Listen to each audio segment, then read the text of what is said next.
আল্লাহ রব্বুল আলামিন আমাদেরকে পবিত্র মুহররমুল হারামের তৃতীয় জুমা আদায় করার তৌফিক দিয়েছেন। সবাই বলেন আলহামদুলিল্লাহ।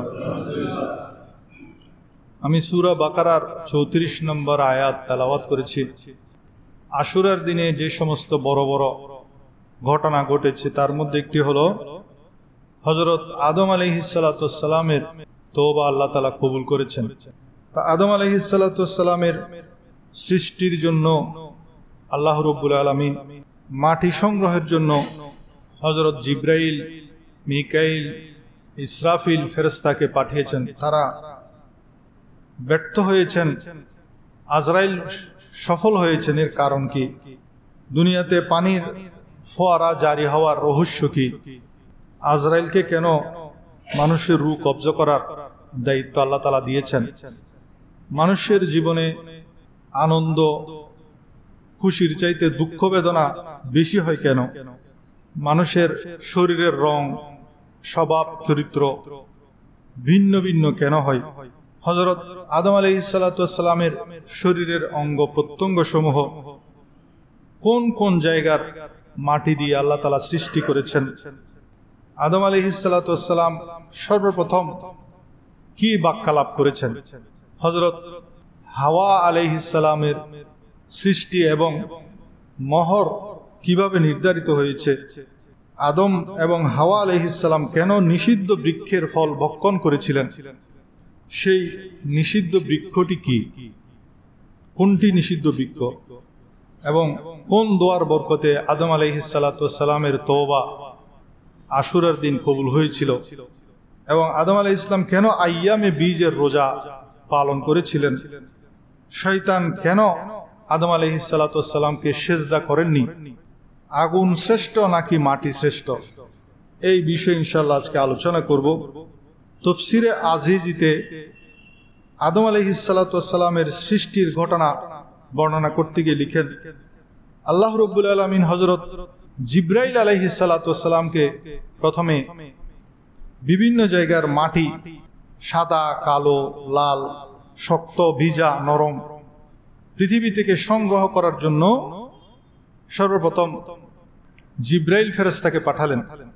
তখন পৃথিবীর মাটি আজ জিব্রাইল আলাইহিসসালামকে কেঁদে কেঁদে বললেন যে আপনি যেই মাটি নিয়ে যাচ্ছেন সেই মাটি দিয়ে যে আদমকে সৃষ্টি করবেন, আদমের সন্তানেরা তো গুনাহের কারণে অনেকে জাহান্নামে যাবে, আর তার জাহান্নামে যাওয়ার ফলে আমাকেও জাহান্নামে যেতে হবে। তো জিব্রাইল আলাইহিসসালাম পৃথিবীর মাটির এই কান্নাজড়িত ফরিয়াদ শুনে তিনি মাটি না নিয়ে, সংগ্রহ না করে ফিরে গেলেন। এরপর ইসরাফিল এবং মিকাইল আলাইহিসসালামকে যথাক্রমে পাঠালেন। তাদেরকেও পৃথিবীর মাটি যখন এই কথাটি বললেন তারাও ফিরে গেলেন। অবশেষে আল্লাহ রাব্বুল আলামিন হযরত আজরাইল আলাইহিসসালামকে পাঠালেন। হযরত আজরাইল আলাইহিসসালাম মাটিকে জবাব দিলেন, পৃথিবীকে জবাব দিলেন, তুমি যে জাহান্নামের ভয় পাচ্ছ, আমিও তো জাহান্নামকে ভয় করি। আমি যদি আল্লাহর হুকুম অমান্য করি, আল্লাহ রাব্বুল আলামিন আমাকে যে নির্দেশ দিয়েছেন সেই নির্দেশ যদি আমি পালন না করি তাহলে আমাকেও তো হয়তো জাহান্নামে যেতে হবে। সুতরাং তিনি পৃথিবীর সেই কান্নাকাটিতে তার মন গলে নাই। তিনি আল্লাহর হুকুম পালন করলেন। পৃথিবীর জমিন থেকে মাটি সংগ্রহ করে নিয়ে গেলেন।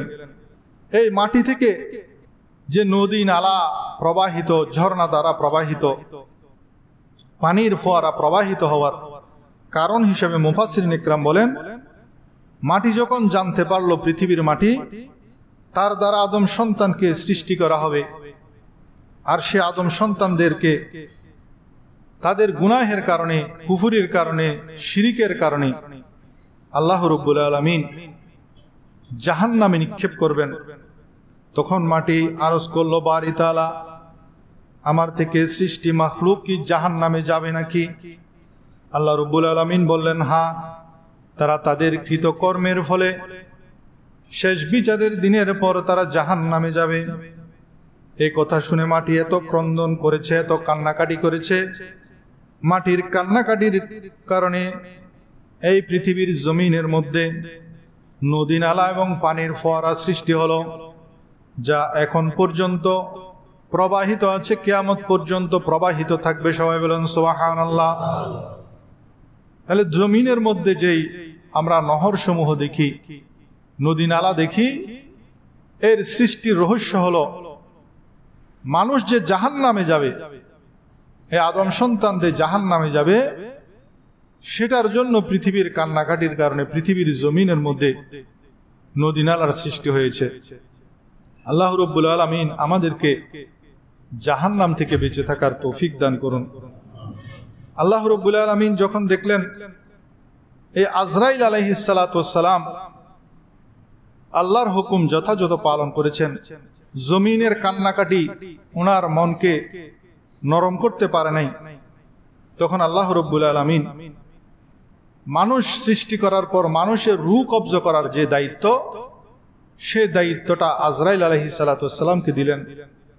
তখন মালাকুল মউত আল্লাহ রাব্বুল আলামিনকে আরজ করলেন, হে রব, আপনি যে মালাকুল মউতকে, প্রাণী জগৎকে সৃষ্টি করেছেন, তাদের রূহ যখন আমি কবজ করব, মানব জাতি আমাকে তো অভিশাপ দিবে। তখন আল্লাহ রাব্বুল আলামিন বললেন, নয় নয়, মানব জাতি তোমাকে অভিশাপ দিবে না, বরং আমি মানব জাতিকে মৃত্যুর এমন একটা কারণ সৃষ্টি করে দিব, কাউকে বিপদ আপদ দিয়ে, কাউকে দুর্ঘটনা দিয়ে, কাউকে রোগ শোক দিয়ে মৃত্যুদান করব। তখন মানুষ তার মৃত্যুর কারণ হিসেবে সেই রোগ শোকের কথা বলবে, কেউ তোমাকে অভিশাপ দিবে না। সেজন্য দেখবেন মানুষ মারা গেলে বলে যে উনি অমুক রোগে মারা গেছেন, অমুক দুর্ঘটনায় মারা গেছেন। কেউ মালাকুল মউতকে গালি দিয়েছে সেরকম শুনেছেন? আপনারা শুনেন নাই। কারণ আল্লাহ তাআলা এমন একটা পরিবেশ সৃষ্টি করে দিয়েছেন যাতে পৃথিবীর কেউ এই রূহ কবজকারী ফেরেশতা মালাকুল মউতকে কি না দেয়, অভিশাপ না দেয়। অতঃপর আল্লাহ রাব্বুল আলামিন এই আদম আলাইহিস সালাতু ওয়াস সালামের যে মাটি সংগ্রহ করেছেন, সেই সংগৃহীত মাটির উপর ৩৯ দিন পর্যন্ত দুঃখ চিন্তার বৃষ্টি নাজিল করলেন। ৩৯ দিন। আর শুধু একদিন আনন্দের বারিধারা প্রবাহিত করলেন। সেজন্য মানব জাতির জীবনে দুঃখ কষ্ট বেশি, চিন্তা বেশি, টেনশন বেশি। এমন কোনো মানুষ পাবেন না টেনশন নেই। পড়ালেখা করছে, পরীক্ষার টেনশন, পরীক্ষা দিয়েছে, রেজাল্টের টেনশন, বিয়ে করেছে, সন্তানের টেনশন, সন্তান হলেও টেনশন, না হলেও টেনশন। বিদেশে যারা আছে তারা একরকম টেনশন আছে, কখন বাড়ি যাব, আমার মুদির আমাকে ছুটি দিবে কিনা। যারা দেশে আছেন তারা টেনশনে আছেন, যারা বৃদ্ধ হয়েছেন তারা এক টেনশনে আছেন, যারা যুবক আছেন তারা এক টেনশনে আছেন। কোনো না কোনো টেনশন, চিন্তা, দুশ্চিন্তায় মানুষ গ্রেফতার। কারণ এই আদম আলাইহিস সালাতু ওয়াস সালামকে সৃষ্টি করার আগে যে মাটি সংগ্রহ করা হয়েছে, তার উপর ৩৯ দিন পর্যন্ত দুঃখ চিন্তার বৃষ্টি বর্ষিত হয়েছে। একদিন মাত্র আনন্দ এবং শান্তির বৃষ্টি বর্ষিত হয়েছে। সেজন্য দুঃখ চিন্তা এটা আমাদের নিত্যদিনের সাথী, সেটাকে আমাদের ধৈর্যের সাথে মোকাবেলা করতে হবে। বিপদকে আমাদের ধৈর্যের সাথে মোকাবেলা করতে হবে এবং আল্লাহর উপর ভরসা রাখতে হবে। মুসনাদ আহমদের হাদিস, এই যে মানুষের স্বভাব চরিত্রের ভিন্নতা, শরীরের কালারের ভিন্নতা, এর রহস্য কি? মুসনাদ আহমদের হাদিসের মধ্যে আছে। নবী করিম সাল্লাল্লাহু আলাইহি ওয়াসাল্লাম ইরশাদ করেন, ইন্নাল্লাহ খালাকা আদামা মিন কাবদাতিন কাবদাহা মিন জামিউল আরদি ফাজাআ বানু আদামা কদরাল আরদি জাআ মিনহুমুল আবিয়াদু ওয়াল আহমারু ওয়াল আসওয়াদু ওয়া বাইনা যালিকা ওয়াল খাবিসু ওয়াত তাইয়্যিবু ওয়াস সাহলু ওয়াল হুজনু ওয়া বাইনা যালিক। অর্থাৎ আল্লাহ তাআলা হযরত আদম আলাইহিস সালাতু ওয়াস সালামকে সমগ্র পৃথিবীর বিভিন্ন মাটি দিয়ে সৃষ্টি করেছেন। সেজন্য মাটির ভিন্নতার কারণে মাটির গুণাবলীর ভিন্নতার কারণে, মাটির কালারের ভিন্নতার কারণে কোনো মানুষ কঠোর হয়, কোনো মানুষ শান্ত স্বভাবের হয়, কোনো মানুষ মধ্যমপন্থী হয়, কোনো মানুষ শুভ্র হয়, সাদা কালারের হয়, কোনো মানুষ লাল বর্ণের হয়, কোনো মানুষ কালো বর্ণের হয়, কোনো মানুষ মন্দ স্বভাবের হয়, কোনো মানুষ ভালো স্বভাবের হয়, আবার কোনো মানুষ ভালো মন্দ উভয় স্বভাবের হয়। এটা মাটির ভিন্নতার কারণ। মাটি যে সংগ্রহ করেছেন বিভিন্ন জায়গা থেকে, মাটির ভিন্ন ভিন্ন কালারের কারণে, প্রকৃতির কারণে, গুণাবলীর কারণে মানুষের মধ্যেও ভিন্নতা সৃষ্টি হয়েছে। আল্লাহ রাব্বুল আলামিন হযরত আদম আলাইহিস সালাতু ওয়াস সালামের শরীরের অবয়ব যখন সৃষ্টি করলেন, সেটা দেখে ফেরেশতারা আশ্চর্যান্বিত হয়ে গেলেন। তারা সেটার চতুর্দিকে ঘুরে ঘুরে দেখতে লাগলেন। সেই সময়ও শয়তান কিন্তু ফেরেশতাদের সাথেই ছিলেন। সে যখন আসলো, সে ফেরেশতাদেরকে বলল, তোমরা কেন আশ্চর্য হচ্ছ? এটা তো আশ্চর্য হওয়ার কিছু নেই। কারণ শয়তানের মনের মধ্যে তখনও হযরত আদম আলাইহিস সালাতু ওয়াস সালামের ব্যাপারে হিংসা সৃষ্টি হয়েছিল। কারণ শয়তান মনে মনে চিন্তা করছে, আমি এত ইবাদত করলাম, আল্লাহ তাআলা আমাকে খলিফা বানালেন না। একটা মাটির সৃষ্টিকে আল্লাহ তাআলা খলিফা বানানোর ঘোষণা দিয়েছেন। সেজন্য শয়তান হযরত আদম আলাইহিস সালাতু ওয়াস সালামের শরীরের ভিতর ঢুকে গেলেন। সেখান থেকে বের হয়ে বললেন, আগর নামে মোহাম্মদ রাত নয়া ওয়ারদে শফি আদম না আদম ইয়া ফতে তওবা ননু আজগর কে নজ্জাইনা সালাতুন ইয়া রাসূলুল্লাহ সালামুন ইয়া হাবিবাল্লাহ। আল্লাহ রাব্বুল আলামিন নিজ কুদরতি হাতে হযরত আদম আলাইহিস সালাতু ওয়াস সালামের শরীরের অবয়ব জুমার দিন সৃষ্টি করলেন। ফেরেশতারা দেখে আশ্চর্য হলেন। শয়তান আদম আলাইহিস সালাতু ওয়াস সালামের পুরো বডি গবেষণা করে ফেললেন। ভিতরে ঢুকে বের হলেন, মুখ দিয়ে বের হচ্ছে, নাক দিয়ে বের হচ্ছে। অতঃপর সে ফেরেশতাদেরকে বলল যে, তোমরা কেন এটাকে নিয়ে আশ্চর্য হচ্ছ? এটা তেমন কিছু না, এর মধ্যে কিছু ছিদ্র আছে। তবে বাম পাশে এমন একটি পাত্র আমি দেখতে পেয়েছি, সেটা রহস্য আমি উদ্ঘাটন করতে পারিনি। শয়তান আমাদের শরীরের সব জায়গায় সে প্রবেশ করে সবকিছু দেখে ফেলেছে। তবে আমাদের বাম পাশে যে একটা কলব আছে, সেটার রহস্য সে উন্মোচন করতে পারে না। এবং সে বলতে লাগলো, হয়তো এটার কারণেই সে আল্লাহর খলিফা হতে পারবে। সবাই বলেন সুবহানাল্লাহ। তাহলে আমাদের কলবকে পরিষ্কার রাখতে হবে, অন্তরকে সাফ রাখতে হবে। কোন মাটি দিয়ে আদম আলাইহিস সালাতু ওয়াস সালামের অঙ্গ প্রত্যঙ্গ সৃষ্টি করেছেন? বাইতুল মুকাদ্দাসের মাটি দ্বারা আদম আলাইহিস সালাতু ওয়াস সালামের মাথা মোবারক সৃষ্টি করেছেন। বেহেশতের মাটি দিয়ে মুখমণ্ডল সৃষ্টি করেছেন। পাক ভারতের মাটি দিয়ে দাঁত মোবারক সৃষ্টি করেছেন। কাবা ঘরের মাটি দিয়ে দুইটি হাত মোবারক সৃষ্টি করেছেন। ইরাকের মাটি দিয়ে পিঠ মোবারক সৃষ্টি করেছেন। জান্নাতুল ফেরদৌসের মাটি দিয়ে কলিজা সৃষ্টি করেছেন। তায়েফের মাটি দিয়ে জিহ্বা এবং হাউজে কাউসারের মাটি দিয়ে শরীরের অন্যান্য অঙ্গ প্রত্যঙ্গ সৃষ্টি করেছেন। সবাই বলেন সুবহানাল্লাহ। আদম আলাইহিস সালাতু ওয়াস সালামের সৃষ্টির পর যখন রূহ দিলেন, আল্লাহ তাআলা যখন রূহ দিলেন, এই রূহ দেওয়ার সাথে সাথে আদম আলাইহিস সালাতু ওয়াস সালাম সর্বপ্রথম বললেন আলহামদুলিল্লাহ। সর্বপ্রথম কি উচ্চারণ করলেন? আলহামদুলিল্লাহ। আলহামদুলিল্লাহ অর্থ হলো সকল প্রশংসা আল্লাহর জন্য। আল্লাহ রাব্বুল আলামিন জবাব দিলেন, ইয়ারহামুকাল্লাহ। আদম আলাইহিস সালাতু ওয়াস সালাম হাঁচি দিলেন। হাঁচি দেওয়ার পর বললেন আলহামদুলিল্লাহ।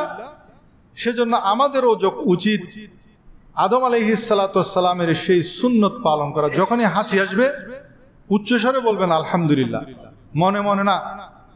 আমরা এখন এই সুন্নত আমলগুলো পড়তে লজ্জাবোধ করি। আলহামদুলিল্লাহ উচ্চস্বরে বলবেন। যখন কেউ শুনবে আপনার আলহামদুলিল্লাহ, সে উত্তরে বলবে ইয়ারহামুকাল্লাহ। আদম আলাইহিস সালাতু ওয়াস সালাম যখন হাঁচি দিয়ে আলহামদুলিল্লাহ বললেন, আল্লাহ রাব্বুল আলামিন এর জবাবে বললেন ইয়ারহামুকাল্লাহ। এরপর আল্লাহ তাআলা হযরত আদম আলাইহিস সালাতু ওয়াস সালামকে বললেন, হে আদম, তুমি ফেরেশতাদেরকে সালাম দাও, আসসালামু আলাইকুম। ফেরেশতাদেরকে সালাম দিলেন, আসসালামু আলাইকুম। ফেরেশতারা উত্তর দিল, ওয়া আলাইকুমুস সালাম ওয়া রাহমাতুল্লাহ। এতটুকু জবাব দিলেন, ওয়া আলাইকুমুস সালাম ওয়া রাহমাতুল্লাহ। তখন আল্লাহ তাআলা বললেন, এটাই হবে তোমার সন্তানদের সালাম এবং সালামের উত্তরের নিয়ম। সেজন্য সর্বপ্রথম সালাম দিবেন। যে কোনো মুসলমানকে দেখেন, পরিচিত অপরিচিত, সালাম দিয়ে, এটা হলো সুন্নত। সালামের পরে কালাম, প্রথমে সালাম তারপর কথাবার্তা। এখন সালামের সুন্নতটাও আমাদের থেকে উঠে গেছে। আমরা সালাম দিই শুধু মুরব্বীদেরকে, মুরব্বীরা ছোটদেরকে সালাম দেয় না। ছোটরা বড়দেরকে সালাম দিলেও বড়রা ছোটদেরকে সালাম দেন। অথচ আমার নবীর সুন্নত হলো উনি সর্বপ্রথম সালাম দিয়ে দিতেন। আম্মা জান আয়েশা বলেন, আমি কখনো আমার নবীকে আগে সালাম দিতে পারিনি, উনি আগে ভাগে সালাম দিয়েছেন। স্ত্রীকেও সালাম দিবেন, এটাও আমার নবীর সুন্নত। ঘরে ঢুকার সময় সালাম দিবেন। তো এই সালাম সর্বপ্রথম আল্লাহ তাআলা অভিবাদনের ব্যাপারে যেই জিনিসটা শিক্ষা দিয়েছেন সেটা হলো সালাম। সেই অভিবাদনটা আমাদের পালন করতে হবে। আল্লাহ তাআলা আমাদেরকে তৌফিক দান করুন। অতঃপর আদম আলাইহিস সালাতু ওয়াস সালাম প্রশ্ন করেন, হে আল্লাহ, আমার সন্তান কারা? আল্লাহ তাআলা বলেছেন না, যেটাই হবে তোমার সন্তানদের সালামের নিয়ম। এবার আদম আলাইহিস সালাতু ওয়াস সালাম প্রশ্ন করলেন, আমার সন্তান কারা? তখন আল্লাহ রাব্বুল আলামিন নিজ কুদরতি হাত আদম আলাইহিস সালাতু ওয়াস সালামের পিঠের মধ্যে বুলিয়ে দিলেন। সাথে সাথে কিয়ামত পর্যন্ত আদম সন্তান যারা আসবেন তারা সকলে আদম আলাইহিস সালাতু ওয়াস সালামের সামনে প্রকাশিত হয়ে গেল। সমস্ত রূহ সমূহ আদম আলাইহিস সালাতু ওয়াস সালামের সামনে প্রকাশিত হয়ে গেল এবং আল্লাহ তাআলার সামনে আদম আলাইহিস সালাতু ওয়াস সালাম তার কিয়ামত পর্যন্ত সকল সন্তানদেরকে দেখতে পেলেন। সবাই বলেন সুবহানাল্লাহ। পৃথিবীতে একাকী চলাফেরা করা হযরত আদম আলাইহিস সালাতু ওয়াস সালাম একাকী অনুভব করতে লাগলেন। তখন একদিন জুমার দিন ছিল, সেদিন তিনি ঘুমাচ্ছিলেন কাবার চত্বরে। সেই সময় আল্লাহর ফেরেশতারা আল্লাহর হুকুমে আদম আলাইহিস সালাতু ওয়াস সালামের বাম পাঁজরের হাড্ডি দিয়ে হাওয়া আলাইহিস সালামকে সৃষ্টি করলেন। আদম আলাইহিস সালাম যখন জাগ্রত হলেন, দেখলেন উনার পাশে এক সুন্দরী রমণী বসে আছেন। তিনি তার দিকে হাত বাড়াতে চাইলেন। তখন আল্লাহ রাব্বুল আলামিন বললেন, হে আদম, আপনি এর মোহর আদায় করুন। তখন আদম আলাইহিস সালাতু ওয়াস সালাম প্রশ্ন করেন, হে আল্লাহ, মোহর কি জিনিস? তখন আল্লাহ রাব্বুল আলামিন বললেন, তুমি আখিরি জামানায় আমার যে নবী আসবেন সেই নবীর উপর 10 বার দরুদ শরীফ পাঠ করো। আমার নবীর উপর 10 বার দরুদ শরীফই ছিল হযরত আদম আলাইহিস সালাতু ওয়াস সালামের মোহরানা। আমাদের জন্য আবার দরুদ শরীফ পড়লে মোহরানা হবে না, এটা আদম আলাইহিস সালাতু ওয়াস সালামের জন্য খাস ছিল। এরপর এই বিয়ের সাক্ষী ছিলেন ফেরেশতারা। আদম এবং হাওয়ার মধ্যে বিয়ে সংগঠিত হয়ে গেল। তাফসীরে নঈমীর প্রথম খণ্ডের 281 পৃষ্ঠার মধ্যে বর্ণনা রয়েছে। হযরত ওমর রাদিয়াল্লাহু তাআলা আনহু বর্ণনা করেন, ফেরেশতারা আদম এবং হাওয়াকে সুন্দরভাবে সুসজ্জিত করে সাজিয়ে পারিয়ে তাদেরকে আল্লাহ সৃষ্টি করেছেন দুনিয়ার জমিনে। এটা ওমর রাদিয়াল্লাহু তাআলা আনহুর থেকে বর্ণিত। তাফসীরে নঈমীর প্রথম খণ্ডে হাদিসখানা রয়েছে। এরপর সুন্দরভাবে সাজিয়ে আদম হাওয়াকে আল্লাহ রাব্বুল আলামিনের হুকুমে জান্নাতের মধ্যে নিয়ে যাওয়া হলো এবং তারা সেখানেই অবস্থান করতে লাগলো। সেখানেই তারা অবস্থান করলো। এরপরে পরবর্তীতে অনেক ঘটনার পরে তাদেরকে আবার দুনিয়ার মধ্যে প্রেরণ করা হয়েছে। আল্লাহ রাব্বুল আলামিন তাদেরকে নিষেধ করলেন, লা তাকরাবা হাযিহিশ শাজারা, একটি গাছের দিকে নির্দেশ করে নিষেধ করলেন যে তোমরা এই বৃক্ষটির কাছেও যাবে না। কিন্তু শয়তান সে আদম আলাইহিস সালাতু ওয়াস সালামকে সিজদা না করার কারণে সে যে মুরদুদ হয়ে গেছে, তার কারণে সে আদম সন্তানের প্রকাশ্য শত্রুতে পরিণত হলো। সে শুধু চেষ্টাই ছিল কিভাবে তাদেরকে ওই জান্নাত থেকে বের করা যায়। সেজন্য শয়তান ময়ূর এবং সাপের সাহায্য নিয়ে একদিন হযরত আদম এবং হাওয়াকে বুঝাতে লাগলেন। আদম আলাইহিস সালাতু ওয়াস সালামকে বুঝাতে লাগলেন, আল্লাহ রাব্বুল আলামিন আপনাকে ওই গাছের কাছে যেতে নিষেধ করেছেন। গাছের ফল যদি আপনি খেতে পারেন তাহলে আপনি এই জান্নাতে চিরদিনের জন্য থাকতে পারবেন, না হয় আপনাকে এখান থেকে চলে যেতে হবে আবার পৃথিবীতে। পৃথিবীতে তো আগে ছিলেন তিনি, এরপর ফেরেশতারা আবার নিয়ে গেছেন জান্নাতে। জান্নাতের নাজ ও নিয়ামত ফেলে ওনাকে আবার পৃথিবীতে চলে আসতে হবে। এই ভয়টা ঢুকিয়ে দিলেন কে? শয়তান। সে বিভিন্ন ধরনের যুক্তি দিয়ে বুঝাতে লাগলো এবং বলল, আপনাকে তো বলেছেন লা তাকরাবা হাযিহি শাজারা, গাছের কাছে যেতে নিষেধ করেছেন, গাছের ফল খেতে তো নিষেধ করেন নাই। এক কাজ করেন, আমি গিয়ে ফল পেরে আনি, আপনি খাবেন। তাছাড়া আল্লাহ তাআলা এটা নিষেধ করার আরেকটা কারণ হলো, আপনি যখন প্রথম নতুন নতুন আপনাকে সৃষ্টি করেছেন তখন আপনার পেট সেটা হজম করতে পারবে না বলে আল্লাহ নিষেধ করেছেন। এখন তো আপনি শক্তিশালী হয়েছেন, এখন আপনি হজম করতে পারবেন। এই ধরনের বিভিন্ন যুক্তি দেখিয়ে সে আদম আলাইহিস সালাতু ওয়াস সালামকে রাজি করে ফেললেন। শয়তান আমাদেরকেও বিভিন্নভাবে যুক্তি তর্ক দিয়ে বিভিন্নভাবে ফুসলিয়ে ফাসলিয়ে গুনাহের কাজে লিপ্ত করে, আমাদেরকে অন্যায় কাজে লিপ্ত করে, পদস্খলন করে। সেজন্য আমাদেরকে সবসময় আল্লাহর কাছে দোয়া করতে হবে, আল্লাহ যেন আমাদেরকে শয়তানের প্ররোচনা থেকে হেফাজত করেন। অতঃপর আদম আলাইহিস সালাতু ওয়াস সালাম ওই গাছের ফল খেয়ে ফেললেন। প্রথমে হাওয়া আলাইহিস সালাতু ওয়াস সালাম খেলেন, তারপর আদম আলাইহিস সালাতু ওয়াস সালাম খেলেন। খাওয়ার সাথে সাথে তাদের শরীর থেকে যে পোশাক ছিল জান্নাতি পোশাক তা খসে গেল, জান্নাতি পোশাক খুলে গেল। তখন তারা লজ্জা ঢাকার জন্য ইঞ্জির নামক বৃক্ষের পাতা দিয়ে তাদের শরীর ঢেকে নিলেন, শরীর আবৃত করে ফেললেন। আল্লাহ তাআলা তখন ডাক দিলেন, হে আদম, আমি কি তোমাকে নিষেধ করিনি এই বৃক্ষের কাছে যেতে?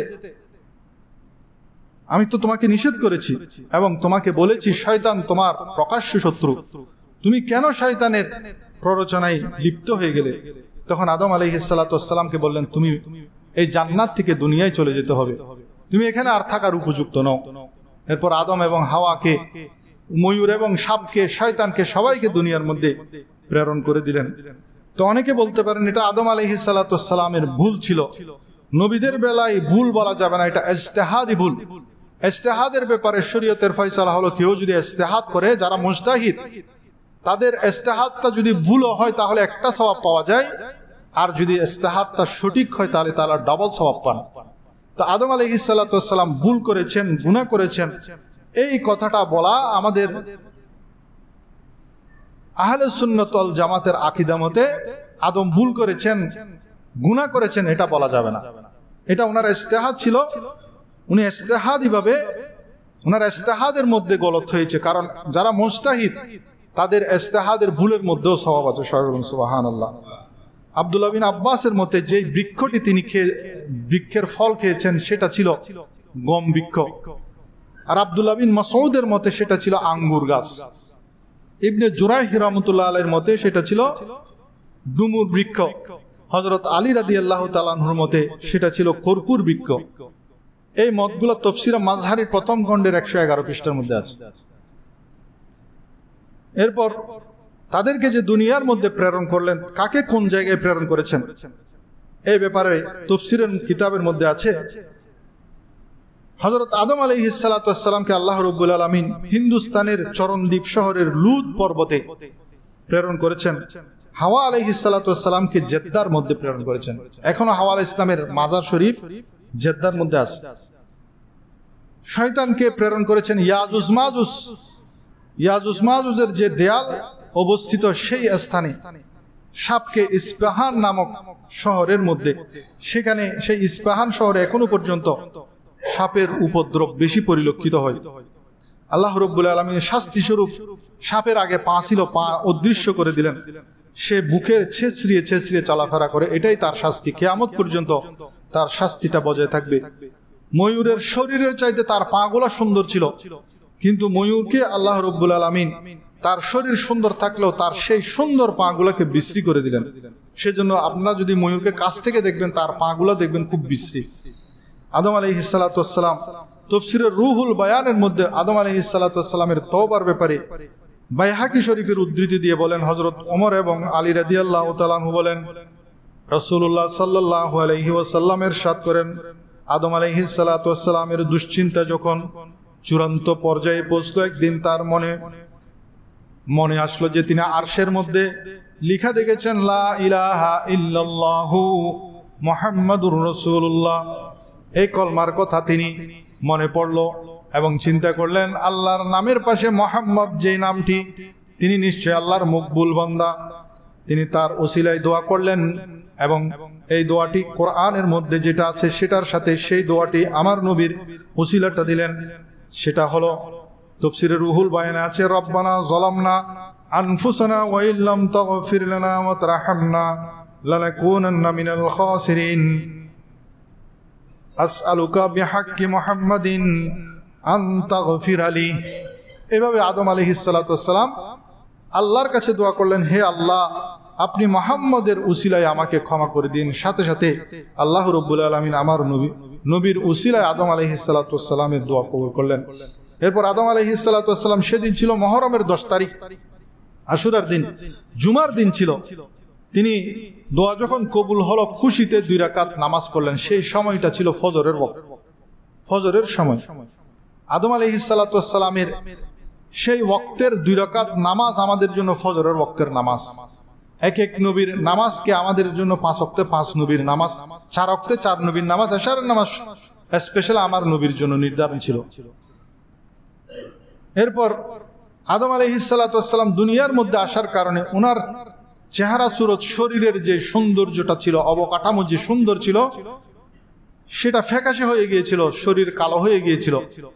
তখন আল্লাহ রাব্বুল আলামিন আদম আলাইহিস সালাতু ওয়াস সালামকে বললেন, আপনি এই মুহররম মাসের 13, 14, 15 তারিখ 3টা আইয়ামে বীজের রোজা যেটা, সেটা পালন করুন। আদম আলাইহিস সালাতু ওয়াস সালাম 3টা রোজা রাখলেন। প্রত্যেক চাঁদের মাসের 13, 14, 15 তারিখ এই 3টা রোজা আদম আলাইহিস সালাম তখন থেকে রাখা আরম্ভ করলেন। এই 3টা রোজা রাখার সাথে সাথে ওনার চেহারা সুরত, শরীরের অবকাঠামো যে ফ্যাকাশে হয়ে গিয়েছিল, কালো হয়ে গিয়েছিল, আবার আগের মতো সুন্দর, উজ্জ্বল, সুঠাম দেহি হয়ে গেলেন। সবাই বলেন সুবহানাল্লাহ। তা আমাদেরও যারা দেখবেন এই আইয়ামে বীজের রোজা রাখে, তাদের রোগ ব্যাধি কম হবে ইনশাআল্লাহ। আদম আলাইহিস সালাতু ওয়াস সালামকে আল্লাহ রাব্বুল আলামিন প্রেসক্রিপশন দিয়েছেন, যারা চান চেহারা উজ্জ্বল হোক, সুন্দর হোক, শরীর সুস্থ হোক, সুঠাম হোক, শরীরে রোগ ব্যাধি না আসুক, তাদের জন্য এটা আল্লাহ রাব্বুল আলামিন কর্তৃক প্রেসক্রিপশন হলো প্রত্যেক চাঁদের মাসের 13, 14, 15 3টা রোজা রাখা। ইনশাআল্লাহ আমরাও চেষ্টা করব চাঁদের মাসের এই 3টা রোজা রাখা। প্রত্যেক চাঁদের মাসে 13, 14, 15 তারিখ 3টা রোজা রাখবেন, দেখবেন রোগ ব্যাধি কমে গেছে, শরীর সুন্দর হয়ে গেছে, চেহারা উজ্জ্বল হয়ে গেছে। চেহারা উজ্জ্বল হওয়ার আরেকটা আমল হলো তাহাজ্জুদ নামাজ পড়া, এবং আরেকটা আমল হলো আইয়ামে বীজের রোজা রাখা। আল্লাহ রাব্বুল আলামিন আমাদেরকে এই আইয়ামে বীজের 3টি রোজা নিয়মিতভাবে পালন করার তৌফিক দান করুন। তওবা কবুল হওয়ার পর আদম আলাইহিস সালাতু ওয়াস সালাম এবং হাওয়া আলাইহিস সালাতু ওয়াস সালামের সাথে আরাফাতের ময়দানের মধ্যে কি হলো? সাক্ষাৎ হয়ে গেল। এই যে শত শত বছর তিনি কান্নাকাটি করেছেন, উনার শরীর কালো হয়ে গেছে, আদম হাওয়া আলাইহিস সালাতু ওয়াস সালামের সাথে কোনো সাক্ষাৎ নাই, অথচ হাওয়া আলাইহিস সালাম ছিলেন মক্কার মধ্যে। এই তওবা কবুল হওয়ার পর আদম এবং হাওয়া আলাইহিস সালাতু ওয়াস সালামের মধ্যে আরাফাতের ময়দানে পরিচয় হলো। আরাফ অর্থ হলো পরিচিতি লাভ করা, একজনের সাথে আরেকজনের পরিচয় হওয়া, সেজন্য সেটার নাম হয়েছে আরাফাত, আরাফাতের ময়দান। কারণ সেখানে আদম এবং হাওয়া আলাইহিস সালামের পরিচয় হয়েছে, সর্বপ্রথম দেখা হয়েছে জান্নাত থেকে আসার পর। এবং জান্নাতের ভাষা ছিল আরবি ভাষা, সেই ভাষাটিও তিনি ভুলে গিয়েছিলেন। যখন তওবা কবুল হলো, সে আরবি ভাষা আল্লাহ রাব্বুল আলামিন আবার তিনি আল্লাহর হুকুমে আবার তিনি সেই আরবি ভাষা বলা আরম্ভ করলেন। এবং জিবরাইল আলাইহিস সালাতু ওয়াস সালাম আহ্বান করলেন সকল প্রাণীকুলকে আদম আলাইহিস সালাতু ওয়াস সালামের কাছে আসার জন্য। পৃথিবীর সমস্ত প্রাণীকুল আদম আলাইহিসসালামের কাছে আসলেন। আদম আলাইহিসসালাম তাদের শরীরে হাত বুলিয়ে দিলেন যতটুকু পেরেছেন। তো যাদের শরীরে আদম আলাইহিসসালামের হাত লেগেছে সেই সমস্ত পশু পাখিগুলা গৃহপালিত হয়েছে, আর যাদের শরীরে আদম আলাইহিসসালাম হাত মোবারক পৌঁছে নাই তারা জঙ্গলের হিংস্র প্রাণীতে পরিণত হয়েছেন। এই আদম আলাইহিসসালামকে সৃষ্টির সময় ফেরেশতারা বলল, হে আল্লাহ, আদমের আগে তো জিন জাতিকে সৃষ্টি করেছেন, তারা মারামারি করেছে, রক্তারক্তি করেছে, খুনাখুনি করেছে, আপনি কি আরো একটি জাতি সৃষ্টি করতে চান যারা মারামারি করবে? তার চাইতে আমরাই তো উত্তম, আমরা ইবাদত করি, কোনো মারামারি করি না। তখন আল্লাহ তাআলা জবাব দিলেন, ইন্নী আ'লামু মা লা তা'লামুন, আমি যেটা জানি তোমরা সেটা জানো না। এরপর আল্লাহ রাব্বুল আলামিন আদম আলাইহিসসালাম এর শ্রেষ্ঠত্ব প্রমাণ করার জন্য ফেরেশতাদেরকে কিছু জিনিস দেখালেন। সেগুলা পৃথিবীর মধ্যে, দুনিয়ার মধ্যে যত কিছু সৃষ্টি করলেন সেইগুলার জ্ঞান আল্লাহ তাআলা আদম আলাইহিসসালামকে দিলেন। সেগুলার কার্যাবলী কি, কিয়ামত পর্যন্ত যা কিছু সৃষ্টি হবে আসবে সব কিছু আল্লাহ তাআলা আদম আলাইহিসসালামকে শিক্ষা দিয়েছেন। যা কিছু ছিল, যা কিছু হবে, সব কিছুর জ্ঞান আদম আলাইহিসসালামকে দিলেন।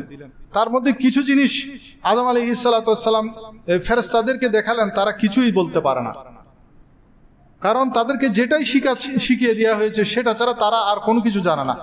কেউ রুকুতে গিয়ে শুধু সুবহান রাব্বিল আযীম, কিয়ামত হয়ে যাবে শুধু সুবহান রাব্বিল আযীম বলতে থাকবে। কেউ আরশ বহন করে আছেন, এক এক ফেরেশতাকে এক এক দায়িত্ব দিয়েছেন, তারা সেটার বাহিরে আর কিছু জানে না। কিন্তু আদম আলাইহিসসালামকে যখন জিজ্ঞেস করলেন, আদম আলাইহিসসালাম সব কিছুর নাম, গুণাবলী, সেটার ফাংশন কি, সব কিছু বলে দিলেন। এই যে এই স্পিকারটা, এটা আদম আলাইহিসসালামের যুগে ছিল না, কিন্তু কিয়ামতের আগে যে আসবে ওনার সামনে হয়তো এটা দিছে, বলে যে এটার ফাংশন কি। এই যে মোবাইল আসছে 10-20 বছর ধরে, মোবাইল আদম আলাইহিসসালাম এটা কি কাজ হবে না হবে সব আদম আলাইহিসসালামকে আল্লাহ তাআলা শিক্ষা দিয়েছেন। সেরকম কিয়ামত পর্যন্ত যত কিছু হবে সব কিছুর গুণাবলী, ফাংশন আল্লাহ তাআলা আদম আলাইহিসসালামকে নাম সহ, সিস্টেম সহ শিখিয়ে দিয়েছেন। সেটা যখন দেখলেন আদম আলাইহিসসালামের এই জ্ঞান দেখে ফেরেশতারা আশ্চর্যান্বিত হলেন।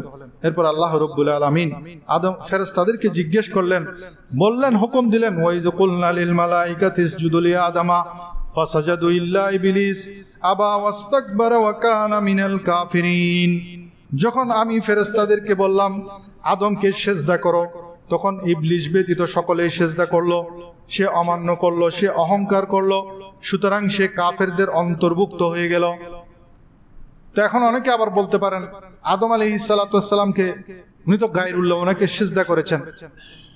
আদম আলাইহিসসালামকে সিজদা করেছেন, সেটা ফেরেশতাদেরকে সিজদা করিয়েছেন, আল্লাহ করিয়েছেন। কিন্তু আমাদের শরীয়তে গায়রুল্লাহকে সিজদা করা হারাম।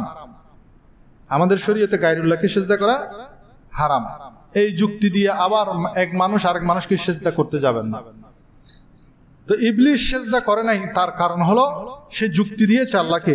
এই যুক্তির কথাগুলো আল্লাহ সূরা আরাফের মধ্যে 12 থেকে 18 নম্বর আয়াতের মধ্যে বিস্তারিত তুলে ধরেছেন।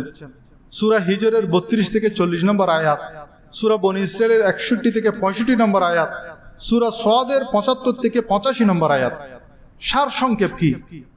সারসংক্ষেপ ছিল, তার যুক্তি ছিল, হে আল্লাহ, আপনি তো আদমকে মাটি দিয়ে সৃষ্টি করেছেন, মাটির ধর্ম হলো সে সবসময় নিচের দিকে যায়। আপনি একটা মাটির ঢিলা যদি উপরের দিকে মারেন আবার সেটা নিচে চলে আসবে না? আর বলছে আপনি আমাকে সৃষ্টি করেছেন আগুন দিয়ে, আমার ধর্ম হলো আগুন যখন জ্বালানো হয় সেটা সবসময় উপরের দিকে যায়। তো যেটা উপরের দিকে যায় সেটাই তো উত্তম। তো আমি উপরের দিকে যাই, আমি উত্তম হয়ে কেন আদমকে সাজদা করব? আমি কেন আদমকে সাজদা করব?